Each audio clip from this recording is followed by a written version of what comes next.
Here are 4 things that you're not doing with your local council now being abolished. I'm Guy and I help farmers get planning permission on their farms. Did you know last week it was announced that governments are going to be merged and your district council's probably actually going to be abolished? So what does this mean for farm planning? Number 1 is you actually need to check whether your local council is being abolished and who it's being merged to, and which other councils it's being merged with, and that in turn will dictate how those planning policies are going to affect your farm. Number 2 is that you need to actually get an understanding of the permitted development rights on your farms and what applies to your farm from your council at the moment. Number 3 is if you've got any live planning applications in at the moment, you need to make sure that they get determined before there's any merger. The cut-off date's April 2027, and sometimes applications will go on for a bit, so if you're considering that farm project, you need to make sure that you've covered it off quickly. Now, if you've got any plans on your farm, you need to make sure that you get those applications in whilst your district council still exists, because remember, at the moment, your district council is much smaller than what it's going to be under the new government reorganisation. And number 4 is you need to speak to a rural planning expert,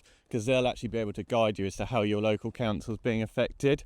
So remember that your council, you might know your planning officers at the moment and they might know your farm, but actually that's all going to change because you'll be much part of a bigger pot and a bigger organisation. So remember, the date's April 2027. If you've got any live applications that you're considering, make sure they're in or make sure that they're determined.